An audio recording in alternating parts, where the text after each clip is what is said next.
दोस्तों नमस्कार। मेरा नाम ठाकुर दास है और मैं आज कार्ल मार्क्स की पुस्तक कालजयी पुस्तक द दास कैपिटल पूंजी के पहले अध्याय के बारे में बात करूंगा। मैं इसे श्रमायण भी कहता हूँ। पूंजी ही नहीं, ये श्रमायण भी है, श्रम की गाथा है, क्योंकि ये श्रम ही है जो मानव की दुनिया का निर्माता है। यहाँ जो भी चीज़ हमें दिखाई देती है वह या तो प्रकृति द्वारा पैदा की गई है या फिर मानव की दुनिया के लिए, उसकी ज़रूरतों को पूरा करने के लिए मानव ने अपने श्रम के द्वारा उन्हें बनाया है। तो कोई अमीर कैसे हो जाता है, बहुत ज़्यादा संपत्ति कैसे इकट्ठा कर लेता है, और कोई गरीब क्यों रह जाता है, इसी के अंदर इसका राज छिपा है। और इस राज को जानने के लिए, इस परेशानी को, इस भूख को, गरीबी को, बेरोजगारी को और संपत्ति की असमानता को समझने के लिए मार्क्स ने इसका अध्ययन किया, 30 वर्ष गुजारे और उन्होंने इसको रूप दिया। तो हर वस्तु मानव श्रम से बनी है, और जो पूंजीवादी समाज की तमाम संपत्ति है वो इन्हीं वस्तुओं से मिलकर के बनी है। वो ऐसी वस्तुएं हैं जिन्हें बाज़ार में ख़रीदा बेचा जाता है। कोई ऐसी वस्तुएं नहीं हैं जो अनुपयोगी हैं, सभी उपयोगी वस्तुएं हैं। उपयोगी वस्तुएं मानव के श्रम के द्वारा पैदा की जाती हैं। सिर्फ उन चीज़ों को छोड़ करके, जैसे हवा है, पानी है, इस तरह की चीज़ें, प्रकाश है, ये प्रकृति द्वारा दी गई हैं, उनका भी उपयोग किया जाता है। लेकिन इंसान भी प्रकृति की तरह से ही एक निर्माता है। वो निर्माण करता है अपनी दुनिया का, और हर वस्तु का, वो वस्तु खरीदी बेची जाती है। इसीलिए उसे पण्य वस्तु कहते हैं। पण्य माने मतलब खरीदने के लिए वस्तु या बेचने के लिए वस्तु। तो उनका जब विनिमय किया जाता है तो उनके मूल्य का पता लगता है। एक वस्तु का कितना मूल्य है वो तभी पता लग सकता है जब वो दूसरी के साथ में उसका विनिमय होता है। तो शुरुआत में ये अचानक हुआ कि एक समुदाय अपनी कुछ चीज़ें दूसरे समुदायों के लिए अदला बदली कर लिए तो किए। तो इस तरह से ये वस्तु विनिमय शुरू हुआ। पहले वस्तु विनिमय ही होता था, क्योंकि चीज़ें अधिक मात्रा में पैदा नहीं की जाती थी, उत्पादित नहीं होती थी, और सिर्फ अपने उपयोग के ही लिए उत्पादित होती थी। जब अपने उपयोग के लिए ही उत्पादित होती थी तो उनका विनिमय नहीं हो सकता था। तो उसके लिए ये ज़रूरी हुआ कि वो उनका उत्पादन दूसरों के लिए भी किया जाए, तो अपने उपयोग के लिए और दूसरे के उपयोग के लिए, तभी वो पण्य वस्तु बनती हैं। और उनके अंदर अपना मूल्य नहीं होता है, वो श्रम द्वारा डाला गया मूल्य होता है। कोई भी वस्तु उपयोगी तभी होती है, उसमें उपयोग मूल्य तभी होता है जबकि उसके अंदर श्रम मौजूद होता है। चाहे बुनाई का हो, चाहे बढ़ईगिरी का हो, चाहे लोहारगिरी का हो, चाहे किसी भी तरह का श्रम हो, किसी ठोस श्रम हो, विशेष प्रकार का सिलाई का श्रम हो, तो वो श्रम जब तक उसके अंदर नहीं जाता है तो वो तब तक वो उपयोग मूल्य नहीं बनती है। जब उपयोग मूल्य बन जाती है तो उसका एक दूसरे से आदान प्रदान किया जाता है। एक वस्तु का आदान प्रदान अलग अलग मात्राओं में होता है। जैसे मैं जब छोटा था तो कुर्ते में भर के धान ले जाता था, और 1 किलो मान लीजिए धान था तो उसके उस दाल दे देता था, 1 पाव दाल। तो वो 1 पाव दाल और 1 किलो धान में क्या है, अलग अलग मात्राएं हैं उसकी। तो ये समानता कैसे है, क्या है, ये उनमें क्या चीज़ है जो उनको एक दूसरे के बराबर बना रही है। ये अरस्तु ने 5 बिस्तरों को एक घर के बराबर अपनी पुस्तक में माना। लेकिन वो क्यों बराबर हैं इसका वो पता नहीं लगा पाए। वो इसीलिए नहीं लगा पाए क्योंकि उस समय समाज में उनके यहाँ गुलामी की व्यवस्था थी, समानता का तो मामला ही नहीं था। इसलिए वो बात वहाँ से आगे नहीं बढ़ी, वो पता ही नहीं लगा सके। लेकिन बाद के लोगों को भी ये बात समझ में नहीं आई कि ये होता क्यों, ये एक दूसरे से आदान प्रदान क्यों होता है, अलग अलग तरह की चीज़ें एक दूसरे के साथ में अदला बदली क्यों हो जाती हैं। तो उनमें एक मार्क्स ने ये बताया कि भाई इनमें इंसान का श्रम होता है। वो बुनाई हो सकती है, वो कढ़ाई हो सकती है, कोई भी दूसरे तरह, वो किसान का श्रम हो सकता है। तो वो श्रम है जो उनको उपयोगी बनाता है, मूल्य बनाता है। एक बढ़ई है, एक कुर्सी बना देता है या एक मेज़ बना देता है। पहले तो वो लकड़ी होती है, तो उपयोग मूल्य तभी बनता है जब उसमें श्रम लगता है। वो विशेष प्रकार का श्रम होता है। तो विशेष प्रकार का श्रम, एक प्रकार का श्रम दूसरे प्रकार के श्रम के साथ में अदला बदली कैसे हो जाती है, ये क्या क्यों हो जाता है। एक बुनाई, एक कपड़ा है बुना गया, और एक है सिलाई, वो कमीज बनाई गई या कोट बनाया गया, तो उनकी आपस में अदला बदली कैसे हो सकती है, वो क्या कारण है। तो वो है उनके अंदर छिपा हुआ श्रम। और श्रम है वो ठोस श्रम नहीं, अमूर्त श्रम है, यानी मानव श्रम शक्ति उनके बीच में छिपी हुई है। इसलिए उनका एक दूसरे से आदान प्रदान होता है। और वो मानव श्रम शक्ति का माप जो होता है वो घंटों में होता है। एक वस्तु 4 घंटे में बनती है तो दूसरी भी 4 घंटे में बनी हुई होनी चाहिए, तभी उनका एक दूसरे से आदान प्रदान हो सकता है, बराबर हो सकती हैं। और उनकी मात्रा भी उसी से श्रम से ही तय होती है। 4 घंटे में कोई चीज़ कितनी बनती है और 4 घंटे में कोई दूसरी चीज़ कितनी बनती है। तो उनके कोई 4 घंटे में ज़्यादा चीज़ें बनती हैं, तो कोई 4 घंटे में चीज़ें कम बनती हैं।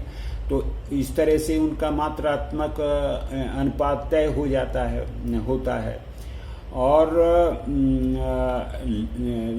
ये जो ये श्रम ही है जो उनको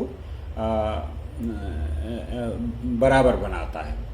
लेकिन श्रम जो है, अगर मान लीजिए श्रम बनाता है तो जो श्रम का समय है, तो जितना अकुशल श्रम होगा उतना ही उसमें ज़्यादा समय लगेगा। तो यानी जो आलसी होगा, मान लीजिए आदमी, तो उसमें ज़्यादा श्रम लगेगा। जो आदमी आलसी ज़्यादा है तो उसका मूल्य ज़्यादा होगा। ये कैसे हो सकता है? ये ऐसा नहीं है। ये समाज में जितना भी तमाम श्रम है वो औसत श्रम की बात है, सामाजिक रूप से आवश्यक श्रम की बात है, उससे तय होता है। वो तभी चीज़ें बराबर एक दूसरे के होती हैं जब आवश्यक रूप से सामाजिक रूप से आवश्यक श्रम में लगा होता है। तो जो पहले आदान प्रदान एक वस्तु का दूसरी से होता था, वे एक वस्तु का सापेक्ष मूल्य दूसरी में प्रकट किया जाता था। जिस दूसरी चीज़ में जो पण्य वस्तु है उसमें प्रकट किया जाता था, उसको समतुल्य रूप है मूल्य का। तो एक हो गया सापेक्ष मूल्य, एक हो गया समतुल्य मूल्य। तो एक वस्तु का मूल्य, सापेक्ष मूल्य दूसरी वस्तु में प्रकट होता है, और दूसरी व्यक्ति जो वस्तु है वो समतुल्य का रूप, बराबरी के मूल्य का काम करती है। तो अब एक वस्तु का एक वस्तु के साथ में विनिमय पहले शुरुआत हुई, तो अब उसके अंदर एक ही चीज़ के साथ में एक चीज़, जैसे किसान अपना गेहूं उत्पादन करता है और गेहूं वो के बदले में अलग अलग चीज़ें खरीद लेता है, तो एक ही चीज़ से वो अलग अलग चीज़ें खरीद लेता है। अब अलग अलग चीज़ें एक ही चीज़ से, तो एक चीज़ तो गेहूं का सापेक्ष मूल्य अलग अलग चीज़ों में व्यक्त होने लगा। अब अलग अलग जब चीज़ों में व्यक्त होने लगा तो ये समीकरण दूसरा रूप धारण कर लेता है। ये पहले वाले का जोड़ हो गया। पहले वाले में एक वस्तु का दूसरी वस्तु से विनिमय, और इसमें एक वस्तु का अलग अलग वस्तुओं के साथ में अलग अलग रूप में विनिमय। तो एक समतुल्य का सापेक्ष का एक का मूल्य दूसरे में प्रकट होता है तो वो सापेक्ष मूल्य होता है, और जिसमें प्रकट होता है वो समतुल्य मूल्य होता है। तो अब ये होता है कि अगर मान लीजिए सभी वस्तुएं एक ही चीज़ में, एक ही वस्तु में, एक ही पण्य वस्तु में अपना सापेक्ष मूल्य प्रकट करने लगें, तो वो एक सामान्य समतुल्य बन जाता है। जैसे एक कपड़ा है, अब कपड़ा में उसमें लोहा भी है, उसमें मतलब बर्तन है, उसमें गेहूं है, चावल है, ये सब उसके अंदर आप खरीदते हैं। तो एक सामान्य चीज़ जो हो गई वो कपड़ा हो गया। अब वो सामान्य वो चीज़ जो हो गई समतुल्य हो गया उसका मूल्य। अब वो जब समतुल्य मूल्य है वो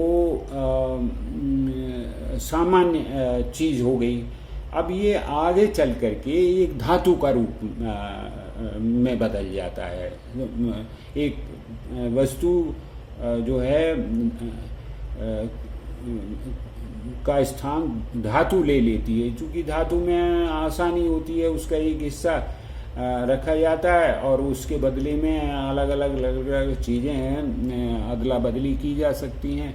तो ये धातु में बाद में चल करके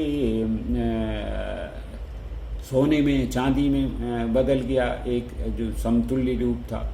अब ये जब उसमें बदल गया तो ये मुद्रा रूप हो गया। फिर उनका सिक्के बनाए जाने लगे। अब वो उसको मुद्रा रूप को कागज और डिजिटल रूप में भी आज के ज़माने में उपयोग किया जाता है। तो असल बात ये है कि जो श्रम है उन वस्तुओं के अंदर वो छिप जाता है। अलग अलग तरह का श्रम होता है, लेकिन उनमें जो समानता है, जैसे बुनाई है और सिलाई है, उनमें आपस में क्या समानता है? उनमें एक ही समानता है कि वो मानव श्रम शक्ति का व्यय है। उनमें मानव श्रम शक्ति का व्यय हो रहा है, उससे उसका मूल्य तय होता है। अब इसी श्रम की, एक तरह के श्रम की दूसरे तरह के श्रम से तुलना की जाती है, लेकिन वो छिपा रहता है, वो छिप जाता है, उसके अंदर दिखाई नहीं देता है। तो वो ये जो श्रम दिखाई नहीं देता है वो एक रहस्यमयी चीज हो जाती है। एक लोग जो है पूजने लगते हैं वस्तु को, ये एक रहस्यमयी चीज उनके लिए हो जाती है। एक वस्तु पूजा के मान लीजिए, धन की, दौलत की पूजा। वस्तु की पूजा माने धन की, दौलत की पूजा। अब वो दौलत की पूजा क्या है? वो रहस्यमयी चीज है, लेकिन वो असल में वो तो है मानव श्रम। मानव श्रम ही उसके अंदर है, जो आप किसी को दिखाई नहीं देता है, और उसी के कारण वस्तुओं को हम एक दूसरे से अदला बदली करते हैं। तो जब अदला बदली करते हैं तो पहले जो व्यापारी लोग करते थे, मुद्रा का एक दूसरे से कितनी मुद्रा किसी चीज के लिए दी, इसका मामला होता था। अब ये मामला होता है कि उसमें लेबल चिपका देते हैं और उसका वो प्राइस हो जाता है। तो प्राइस जो होता है, प्राइस रूप जो होता है मूल्य का, उसका श्रम शक्ति का, वो उसको विरूपित करता है। वो श्रम का मूल्य वह नहीं होता है जो उसमें उस पर ऊपर लिखा होता है। इसी वजह से चीज़ों का मूल्य में फर्क आता है। श्रमिक को उसका अपना मूल्य मिलता नहीं है, और उस एक तरफ दूसरी तरफ वो उसका जो प्राइस है अधिक होने की वजह से एक तरफ संचित होता चला जाता है और उसमें समाहित होता चला जाता है और धन का संचय होता जाता है। तो यह पण्य वस्तुएं रहस्यमयी चीज़ें हैं, और ये इसी तरह से है जैसे धर्म है। एक तरह से ये धर्म वास्तविक दुनिया का अमूर्त रूप है, अमूर्त रूप है। जो भी विचार आदमी सोच रहा है, वो कल्पना कर रहा है, वो ऐसा लगता है कि जैसे चलती फिरती चीज़ हो। देवता उनकी कल्पना की या किसी और की कल्पना की, तो वो ऐसा लगता है कि वो चलते, उनमें वास्तविक जीवन है। ऐसे ही जैसे कि हमको ये लगता है कि पण्य वस्तुएं में अपना जीवन है। पण्य वस्तुओं के मालिक जो है, बाजार में जब जाते हैं तो उनका जो सामाजिक संबंध है व्यक्तियों का जो बनाते हैं, वो प्रकट होता है पण्य वस्तुओं के रूप में। तो उनका जो श्रम है, एक तरह का श्रम दूसरे तरह के श्रम से अदला बदली जब होती है, एक तरह की वस्तुओं से, पण्य वस्तुओं से दूसरे तरह की पण्य वस्तुओं से अदला बदली होती है, तो उसमें जो उसका जो सामाजिक रूप है वो उसमें छिपा होता है। ऐसा लगती है कि जैसे वो चलती फिरती चीज़ें हैं। तो इस तरह का उनमें रहस्यमयी चरित्र होता है। तो पुण्यवसु के विषय में आज हम इतना ही रखेंगे और अगले अध्याय का बाद में बात करेंगे।